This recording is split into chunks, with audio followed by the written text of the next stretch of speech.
আসসালামু আলাইকুম। অন্য মঞ্চের আলাপ চাইতায় আপনাদের সকলকে আমন্ত্রণ জানাচ্ছি। মৃত্যুর খবর রটলে যার সম্পর্কে বলা হয় মারা গেছে তার নাকি আয়ু বাড়ে, এমন একটা কথা বিশ্বাস চালু আছে। তবে যারা এই মৃত্যুর রটনা মিথ্যে কথা বলেন মৃত্যু নিয়ে, তারা কারো আয়ু বাড়াবার জন্য এমন রটনা করেন না। ভুল করে বলা এক জিনিস আর রটনা আর এক জিনিস। তারা রটনা করেন এই জন্যই, সত্যি সত্যি যার নামে রটনা করেন তার মৃত্যু কামনা করেই এসবগুলো করেন। তবে তার ফল হয় কিন্তু উল্টো। মানে ওই যে বলা হয়েছে যে মৃত্যুর খবর রটলে তার আয়ু বাড়ে, কতটা মনে এলো শেখ হাসিনা আর বেঁচে নেই, এমন একটা কথা বাংলাদেশে বেশ আলোচিত হচ্ছে দেখে। কেউ কেউ এমনও বলছেন যে শেখ হাসিনা ভীষণভাবে অসুস্থ, তার জিভের অর্ধেক নাকি আড়ষ্ট হয়ে গেছে, নড়াচড়া করে না জিভ, যার জন্য তিনি নাকি খাওয়া দাওয়া করতে পারেন না, এমনকি কথাবার্তাও বলতে পারেন না। বাংলাদেশের এক তুমুল জনপ্রিয় ইউটিউব চ্যানেলের একটি ভিডিওতে এক বিশ্লেষককে এই কথাটা বলতে শুনলাম। নিজেই একবার শুনুন তিনি কি বলছেন। শেখ হাসিনার জিওয়ার একাংশ অবশ হয়ে গেছে। শেখ হাসিনা গত 1.5 মাস থেকে কোনো কথা ঠিক মতো বলতে পারছেন না। শেখ হাসিনা সম্পর্কে যেই প্রোপাগ্যান্ডা ছড়াচ্ছে বাজারে, যে তার ভয়েস ছড়ানো হচ্ছে, কিন্তু আপনারা কি কেউ তার ভিডিও দেখেছেন? গত 3 সপ্তাহ আগে অথবা 4 সপ্তাহ আগে তিনি কিন্তু একটা মাইল্ড স্ট্রোক করেছেন এবং জিওবার এক অংশ কিন্তু ওনার, শেখ হাসিনার জিওবার একাংশ অবশ হয়ে গেছে। তিনি ঠিকমতো এখন শব্দ উচ্চারণও করতে পারেন না। আগে উনি সুপারি মুখে দিয়ে কথা বলতেন, উনি কথা বলার সময় বোঝা যেত যে উনি মনে হয় মুখের ভেতরে সুপারি রেখেছেন। আল্লাহ তার এখন জিওবার অর্ধেক এখন অবশ করে দিয়েছেন এবং উনি কিন্তু যে কথা বলেন এই কথাগুলো AI দিয়ে তৈরি করা। আপনারা অনেকে দেখেছেন যে এলন মাস্ক এবং প্রেসিডেন্ট ট্রাম্প এবং বিশ্বের অনেক নামি দামি লোকের ভয়েসকে কিভাবে AI করে বাজারে প্রপাগান্ডা রটানো হচ্ছে। শেখ হাসিনা তিনি কথা বলতে পারছেন না, দুর্ভাগ্য। আমি আবারও বলে রাখছি, শেখ হাসিনাকে সেই গণেশ পাল্টানোর পরে 5 আগস্টে শেখ হাসিনা যখন চলে গেছে, তারপর থেকে গিয়ে তার কোনো ভিডিও বার্তা আপনারা কেউ পেয়েছেন? কেউ ভিডিও বার্তা পাননি, শুধু তার একটা ফটো মেরে পেছন থেকে ভয়েস চালানো হয়েছিল। হ্যাঁ, তিনি কয়েকটা অডিও ক্লিপ উনি ছেড়েছেন, কিন্তু গত 2 মাস থেকে যেই অডিওগুলো শুনছেন এগুলো AI থেকে। কারণ শেখ হাসিনার জিওবার বাঁ পাশের অর্ধেক পুরো অবশ, তিনি একটা মাইল্ড স্ট্রোক করেছেন। শেখ হাসিনা গত 1.5 মাস থেকে কোনো কথা ঠিক মতো বলতে পারছেন না। এই দেশের রাষ্ট্র ক্ষমতায় যখন তিনি ছিলেন তখন তার মুখে থাকতো সুপারি, আর এখন ওনার জিওবার অর্ধেক অবশ। সুতরাং এই কথা বিশ্বাস করবেন না। আমি বনি আমিন আবারও বলছি, শেখ হাসিনার যত অডিও ক্লিপ এখন শুনছেন গত 2 মাসের আগ থেকে, সেপ্টেম্বরের পর থেকে, এগুলো সবগুলো AI দেওয়া। তার জিওবা ঠিক মতো চলে না, তিনি খেতেও তাকে কষ্ট করতে হয়, জিওবা ঠিক মতো কাজ করে না তার। আরেকটা বিষয় আপনাকে বলি, আওয়ামী লীগ দীর্ঘ 21 বছর পরে 1975-এর পরে 1996 সনে, অর্থাৎ 1996 সনে তারা ক্ষমতায় এসেছিল। 21 বছর পরে আমি বনি আমিন গণেশ পাল্টানোর পরে বলেছিলাম আগামী ওই 21 দুগুণা 42 বছরের আগে এই আওয়ামী লীগ আর রাষ্ট্র ক্ষমতায় আসতে পারবে না। অর্থাৎ আমি বলছি পারবে না এটা নয়, দেশের শুনলেন। এইবার আসি আলোচনায়, তিনি সত্যি অসুস্থ কিনা, হলে কতটা অসুস্থ। শেখ হাসিনা বাংলাদেশের দীর্ঘতম সময়ের প্রধানমন্ত্রী এবং আজ এই 2025 সালের মহা দুর্দিনেও জনপ্রিয়তার মাপকাঠিতে বাংলাদেশে তার সঙ্গে টক্কর দেওয়ার কেউ নেই। দেশের একটা ব্যাপক অংশের মানুষ সর্বশক্তিমানের কাছে প্রার্থনা করে যে তিনি যত তাড়াতাড়ি সম্ভব দেশে ফিরে আসুন এবং মোহাম্মদ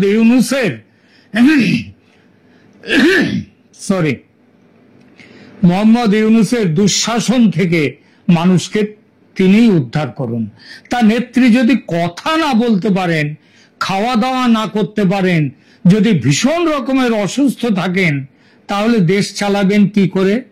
এই মতটা প্রচার করে দেওয়ার জন্যে কিন্তু এইসব কথা বলা হচ্ছে। সুতরাং বিষয়টা আসলে কি বা কতটা মারাত্মক বা আদৌ মারাত্মক কিনা, এই প্রশ্নের উত্তর খুঁজতে নেমে পড়লাম আমি, এবং তারই ফলশ্রুতি এই প্রতিবেদন। যাব প্রতিবেদনে, তবে তার আগে একটা ছোট্ট নিবেদন আপনাদের কাছে, দয়া করে কমেন্ট ও লাইক করুন, সাবস্ক্রাইব করুন, চ্যানেলকে শেয়ার করুন। প্রথমে শেখ হাসিনার বর্তমান শারীরিক অবস্থা সম্পর্কে দু কথা। তার স্বাস্থ্য সম্পর্কে নির্দিষ্ট চিকিৎসাগত বিবরণ জনসাধারণের জন্য প্রকাশিত হয়নি, তিনি নিজেও করেননি, করার কথাও নয়, এবং ভারত সরকারও করেননি, সেটাও করার কথা নয়। তবে কিছু অপ্রমাণিত সূত্র অনুযায়ী এই খবরটা পাচ্ছি যে এপ্রিল 2025-এ তাকে দিল্লির যে AIIMS মানে all India institute of medical sciences, সেখানটায় তাকে নাকি ভর্তি করা হয়েছিল, এই একটা দাবি, যদিও ভারত বা বাংলাদেশ সরকার এটি সরকারিভাবে নিশ্চিত করেনি। শেখ হাসিনার বিদেশে চিকিৎসার একটা লম্বা ইতিহাস আছে। প্রধানমন্ত্রী থাকার সময় লন্ডনে তিনি বিশেষজ্ঞ চিকিৎসকের কাছে দেখাতেন। 2019 সালে লন্ডনে তার বাম চোখে অস্ত্রোপচার হয়। তার ব্যক্তিগত চিকিৎসক ছিলেন প্রফেসর সৈয়দ মুদাসসির আলী, যিনি একজন বিখ্যাত চক্ষু বিশেষজ্ঞ লন্ডনের, এবং তার স্বাস্থ্য উপদেষ্টা হিসেবেও তার হেলথ ছিলেন অ্যাডভাইজার। এবার বলি, শেখ হাসিনার চোখের সাথে সাথে তার একটা কানের সমস্যাও আছে। শেখ হাসিনার গুরুতর কানের সমস্যা বা শোনার সমস্যাটা হয় 2004 সালের 21শে আগস্টের গ্রেনেড হামলা থেকে। এই হামলায় তার বাম কান সম্পূর্ণ তার শ্রবণ মানে ক্ষমতা চলে যায়, অর্থাৎ তিনি পুরোপুরি বধির হয়ে যান বলে শোনা যায় একটা কানে, আর ডান কানটাও গুরুতর শ্রবণ ক্ষমতা হারিয়ে ফেলেন তিনি। চিকিৎসার জন্য তিনি যুক্তরাষ্ট্রের একজন বিশেষজ্ঞের কাছে গিয়েছিলেন, ডাক্তার মাইকেল বি ফসি নামে একজন আমেরিকান কান বিশেষজ্ঞ তার চিকিৎসা দেখেছেন। তিনি শেখ হাসিনার কানে শ্রবণ সহায়ক যন্ত্র মানে কানের যন্ত্র স্থাপন করিয়েছিলেন, লাগিয়ে দিয়েছিলেন, এবং নিয়মিত সেই যন্ত্রটি আপডেটও করতে হয়। তবে ডাক্তার ফসি জানিয়েছিলেন যে তার এই কানটি, একটি কান তো স্থায়ীভাবে ক্ষতিগ্রস্ত এবং তার মেরামত করার সম্ভাবনা নেই, অপরটা দিয়ে কাজ চালানো গোছের জিনিস তিনি চালিয়ে যেতে পারবেন, কানের সমস্যার থেকে এইভাবে মুক্তি পাবেন। 2008 সালে যখন শেখ হাসিনা বাংলাদেশে কারাবন্দী ছিলেন, তখন তার চিকিৎসক ছিলেন বাংলাদেশের বিখ্যাত ENT স্পেশালিস্ট ডাক্তার প্রফেসর প্রাণ গোপাল দত্ত, এবং তার সাথে অন্য যে চিকিৎসকরা ছিলেন তারা জানান যে শেখ হাসিনার শ্রবণ যন্ত্র মেরামতের সফটওয়্যার শুধুমাত্র যুক্তরাষ্ট্রে পাওয়া যায় এবং প্রতি 5 থেকে 6 মাসে এটা পরীক্ষা করতে হয়, আপডেট করতে হয়। সেই কারণে তিনি আগে যুক্তরাষ্ট্রে যেতেন, এখন তো তিনি দিল্লিতে আছেন। কিভাবে চলছে সেটাও এইবার বলি। দিল্লিতে ভারতের চিকিৎসা সেবা, শেখ হাসিনা 2024 সালের আগস্টে দিল্লিতে নির্বাসনে এসেছেন। অপ্রমাণিত রিপোর্ট অনুযায়ী 2025 সালের এপ্রিল মাসে তাকে দিল্লির এইমসে হাসপাতালে নিয়ে যাওয়া হয়। যে কথাটা আগে বলেছি, আবার বলছি, ওটা অপ্রমাণিত। কিসের জন্য গিয়েছিলেন সেটা নয়, সেটা জানা যায়নি। এই রিপোর্টটা সামাজিক মাধ্যমে কিছু কিছু খবর প্রচারিত হয়েছে। সেখানে বলা হয়েছে যে তার স্বাস্থ্যের অবনতি হয়েছে এবং তার একটা হাই ব্লাড প্রেশার এবং বয়স সম্পর্কিত সমস্যায় তিনি ভুগছেন। তার বয়সের মানুষের কাছে এটা কিন্তু বড় কথা নয়, এই যে অসুস্থতা, এটা তার পক্ষে তার বয়সের হিসেবে খুবই স্বাভাবিক অসুস্থতা। কিন্তু এর মধ্যে তার ওই জিভ প্যারালাইজড হয়ে গেছে এবং কথা বলার ক্ষমতা নেওয়ার তার আর নেই। এসব 100% গুজব, উদ্দেশ্য প্রণোদিত। তিনি তার বয়সের হিসাবে যথেষ্ট সুস্থ। দিল্লিতে তিনি ভারতের শীর্ষ চিকিৎসা প্রতিষ্ঠান এইমসের বিশেষজ্ঞ চিকিৎসকদের নিবিড় তত্ত্বাবধানে আছে। আমার বন্ধু, ভ্রাতৃপ্রতিম বন্ধু রজত ভরদ্বাজ মুখোপাধ্যায়, তিনি হাসিনার সাথে এই গত দিন 7 আগে তিনি কথা বলেছেন তার সাথে, এবং আমাকে জানিয়েছে যে তিনি একেবারেই সুস্থ আছেন। এবার আসি, গত 15 মাসে ভারতে অবস্থানকালে তিনি যে অডিও ও ভিডিও বার্তাগুলি দিয়েছেন সেগুলির বিশ্বাসযোগ্যতা নিয়ে যে প্রশ্ন উঠেছে সেই বিষয়টিতে বলা হচ্ছে এই ভিডিও বা অডিও বার্তাগুলি তিনি নিজে নাকি করেননি, এটা তার generated, AI generated. Sheikh Hasina গত 15 মাসে সকণ্ঠে এবং সশরীরে একাধিক যোগাযোগ করেছেন বলে বেশ কিছু অডিও ভিডিও বার্তা প্রকাশ্যে এসেছে। এই বার্তা এবং সাক্ষাৎকারগুলির মধ্যে রয়েছে 1 জানুয়ারি 2025 অডিও বার্তা, তার আওয়ামী লীগ পার্টির 17 জানুয়ারি 2025 উপলক্ষে একটি আবেগপূর্ণ ভয়েস নোট তিনি প্রকাশ করেছিলেন, যেখানে তিনি কাঁপা কাঁপা কণ্ঠে আল্লাহকে তার জীবন বাঁচানোর জন্য ধন্যবাদ জানান। এতে তিনি বলেন, রেহানা এবং আমি বেঁচে গেছি, আমরা মাত্র 20-25 মিনিটের ব্যবধানে মৃত্যু এড়িয়ে গেছি। এরপর 2 জুলাই 2025-এও তিনি একটি অডিও বার্তা দেন। 3 সপ্তাহের মধ্যে 2টি নতুন অডিও বার্তা প্রকাশিত হয়েছিল, যেখানে তিনি আন্তর্জাতিক অবস্থান থেকে মোহাম্মদ ইউনূসের অন্তর্বর্তীকালীন সরকারের সমালোচনা করেছিলেন। জুলাই 2025-এ প্রকাশিত একটা ভিডিও বার্তায় তিনি অডিও বার্তায় তিনি জনগণকে রাস্তায় নামার আহ্বান জানান এবং মোহাম্মদ ইউনূসের সরকারকে সন্ত্রাসীদের সরকার বলে অভিহিত করেন। এরপর 3 অক্টোবর 2025-এ তিনি সাক্ষাৎকার দিয়েছেন, এটা প্রথম আন্তর্জাতিক সাক্ষাৎকার।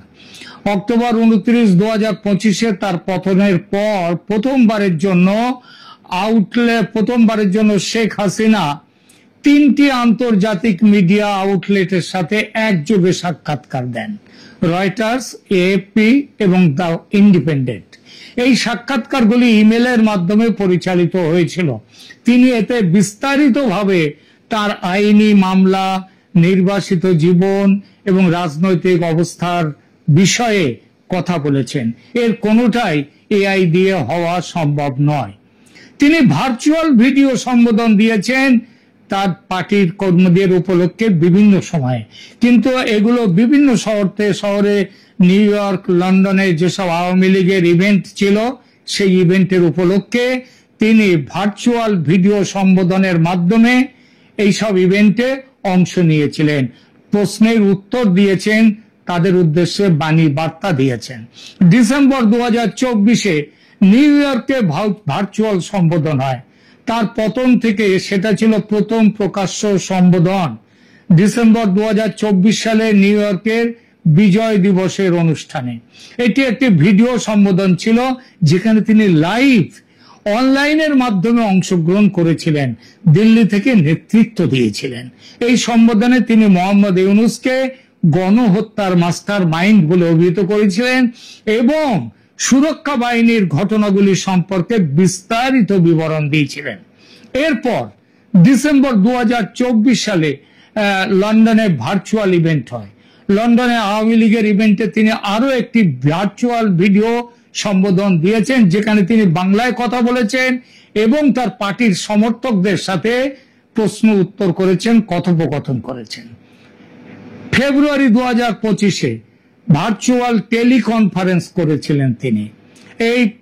এই একটি ভার্চুয়াল মিটিং এর মাধ্যমে 5 জন বাংলাদেশের মধ্যে যারা আছেন এমন আওয়ামী লীগ কর্মীর সাথে তিনি সরাসরি কথা বলেন।